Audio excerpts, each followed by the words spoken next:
Hello, and welcome to another episode of Solipsist Watched.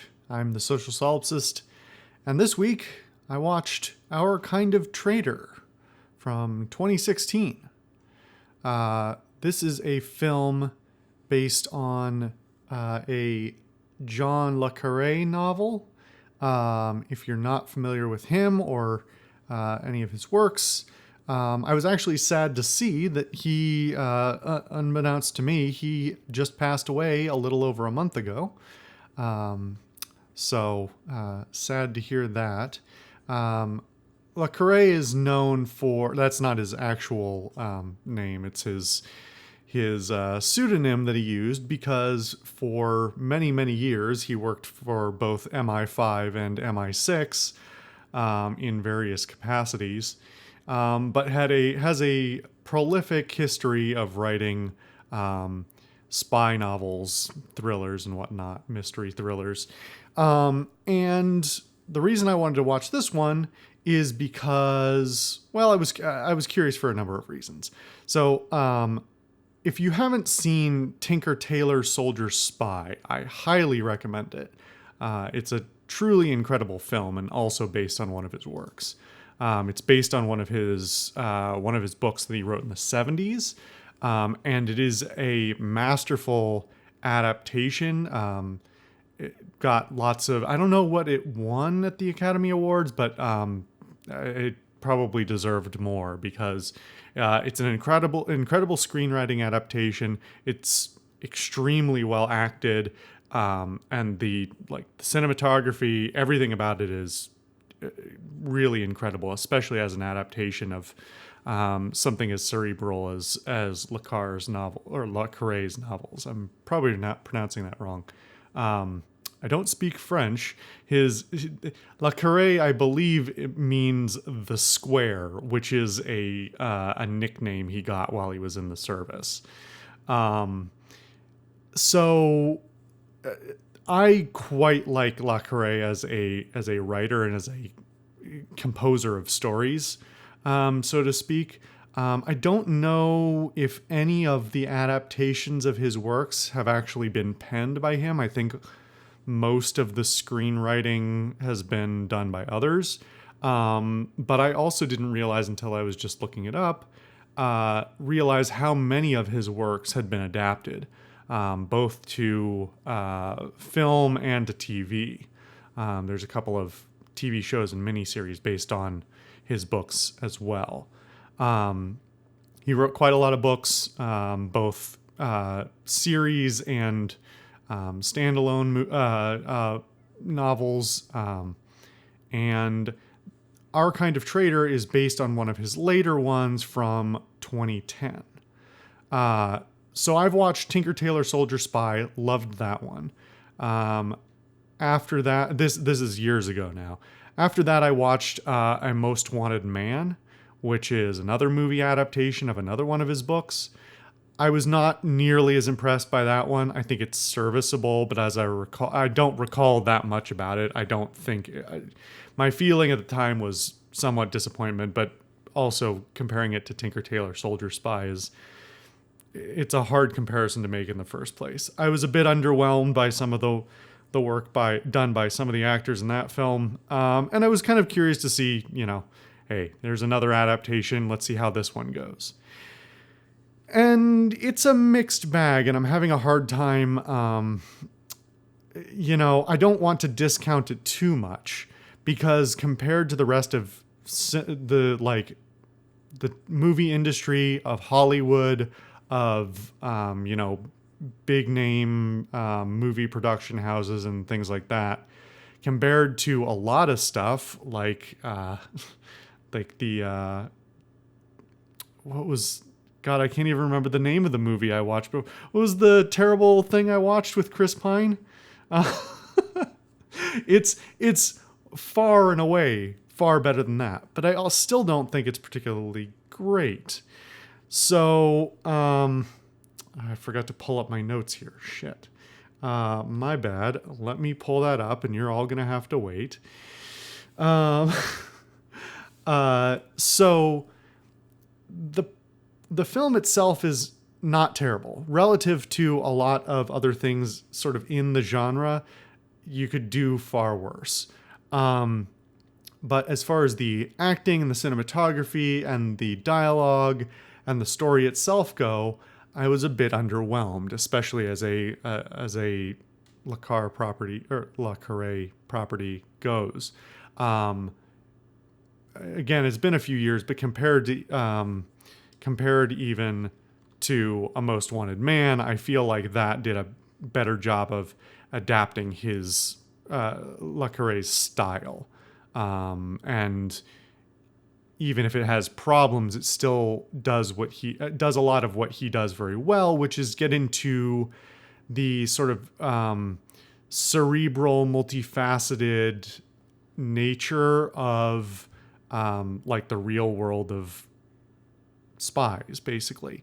I don't want to malign Ian Fleming or the James Bond series, but they're pulpy. They're very, they're silly. They're not particularly about, they're about a fantasy of what spies are like.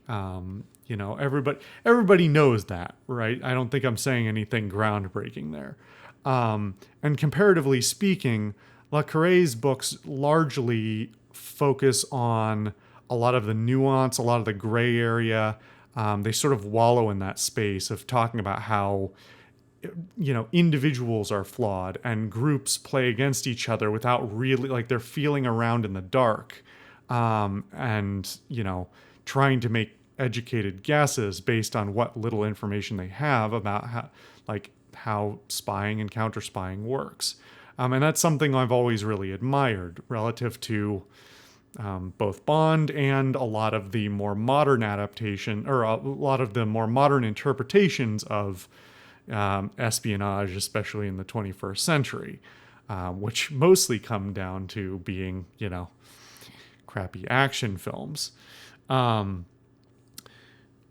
But yeah, I guess first and foremost, my problem is with the adaptation of the screenplay. I have not read Our Kind of Traitor, but I know without having to have read it that there is a lot left out of the book as it's translated to the screenplay. There are notable sections, if nothing else, and there's other things as well. There are chunks where clearly there was, in the book, there would have been some sort of explanation of how X item got from Y to Z, and they just completely excise it from the film and say, you don't need to worry yourself about that, it's here now. And that's pretty disappointing. Now, the screenplay itself is not written by like some novice either. I looked the person up briefly. They've got a history, so they're not, not without some talent of their own, but something went wrong, it would seem, with this one. And again, the screenplay is not awful. It's still better than a lot of things, but it's lost a lot of the nuance. It's lost pacing. It's lost the depth of dialogue, where there's a lot more things that stray into the area of raw exposition rather than what I think I really admire about Le Carré is the ability to articulate extremely complex concepts and interplay between groups and individuals, and have characters have discussions about, like, what do we do next, without it feeling like it's expository. You're in the room. It's the idea of being in the room with the people rather than being talked to by the people. You feel like you are, you're hearing their thought process rather than being told where the story is going to go next, I guess. And so, yeah, structurally it suffers the dialogue suffers, although again, it's like none of these things are so egregious they can't be forgiven in light of everything else in the industry. The plot itself is clearly a Le Carré plot, but it's lost so much of the nuance that it doesn't really feel like one anymore, if I'm totally honest. It is still has the bones of one in that it is focused on a small aspect, a small group, an interface between a number of important characters without them feeling like you're not,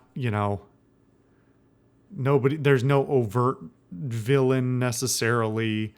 It's about the interplay between the characters and how they interact with the situations there. Well, I'm just sort of describing a decent novel at that point. I'm trying not to talk about the plot. And then as far as how it's actually delivered, the film has some names to them. Ewan McGregor, Stellan Skarsgård, Naomi Harris, Damian Lewis. They all do a perfectly fine job. I don't know that any of them put on a particularly notably good or bad performance. I don't know that they had that much to work with. And I would probably chalk that up to the direction, because there's some really bizarre direction and cinematography issues. A lot of it is sort of middling, but throughout the entire film, I could not get over the fact that almost every shot had a lighting or shadow issue, at least to my eye. And there's certainly something to be said for, subjectivity in what makes a good shot composition, but everything had weird lighting or lighting coming from odd sources, or just felt like it didn't have good, that the scenes did not have good light control. Like nobody told the told lighting and grips to show up that day a little bit. And there were more than a few occasions where I sort of wondered whether it was actually some things I was seeing were actually intentional or not. There were a number of either side effects or weird behaviors that you typically don't see with somebody who really knows what they're doing with a camera. So you get these odd glares, these shaky cams where it's like, this is handheld, but it's not necessarily supposed to be a shaky cam thing. And there are some shaky cam sections as well, which I really don't like, but I chalk a lot of that up to the unfortunate influence of stylistic choices from the 2010s action films.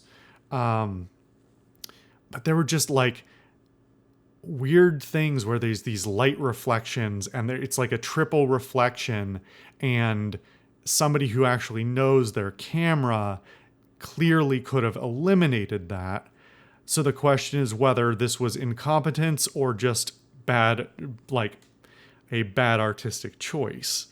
There one shot in particular that if you watch this film you'll notice that really galled me, where I kind of like shouted out loud, like, what the hell, is there's a bunch of cars driving in a row, and there's just this huge glare on the screen, and it just looks like they made a mistake. There's a lot of odd use of like soft focus that almost doesn't seem intentional, and odd things where it looks like they were attempting to do some sort of depth of field effect, but they weren't aggressive enough, and so it just paints a blurry or not particularly focused picture where, again, it feels like a mistake rather than an artistic decision. But I don't know. The director is not a novice either. So I really can't account for that. The editing as well, It's choppy. The pacing's a little odd. It's not the worst in the world, but it's not particularly pleasant to watch.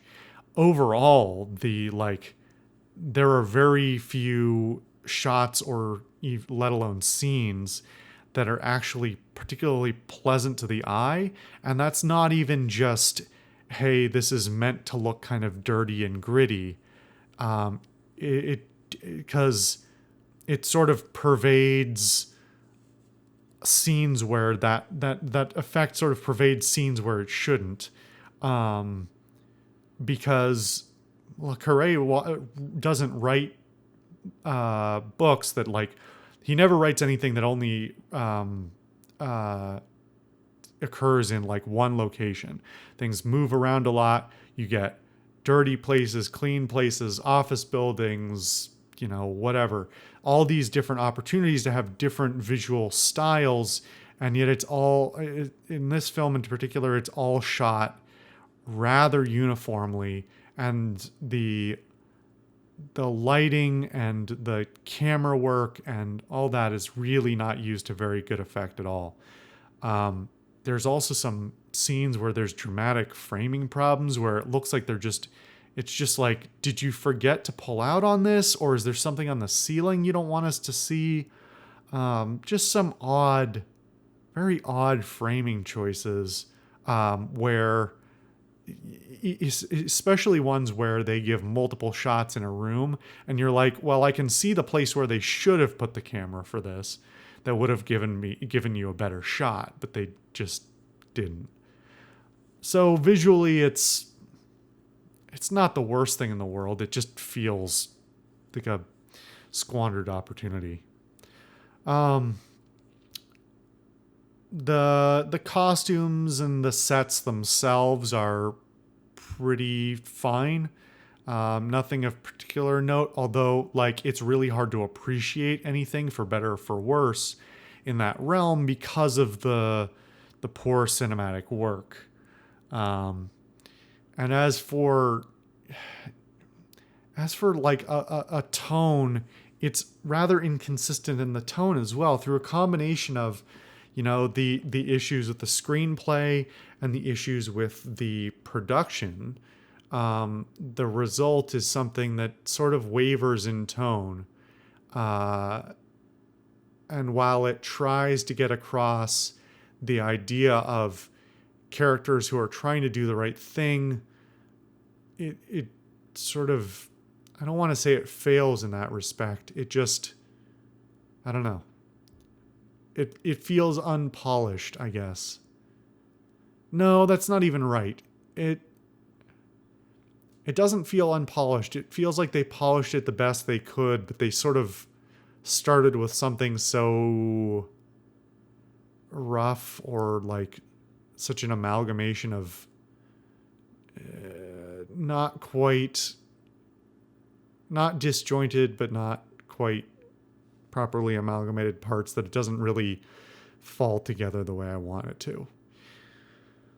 So on the whole, is the film terrible? No, it's perfectly workable. And if you're really in the mood for that kind of thing, you could certainly do worse. I would certainly recommend this before. I seriously can't remember the name of the movie that I watched. I can't even remember if it was Jack Ryan or Jack Reacher. It's Jack Ryan, isn't it? Yeah, it was the Jack Ryan film. Yeah, if you had to pick between those two, definitely watch this one. But it has a lot of issues. It falls into some of the, it feels like the screenwriter hunted for some of the cliches because that's what the executives wanted. They didn't want something as cerebral as a Le Carre film, so they tried to adapt it into something more palatable to a general spy movie audience, and it sort of suffers for the conversion, but you could do worse. Anyway, thank you guys for watching another episode of Ooh, I almost said said a different show. Thank you for watching another episode of Solipsist Watch. I've been the Social Solipsist, and I will see you guys next time.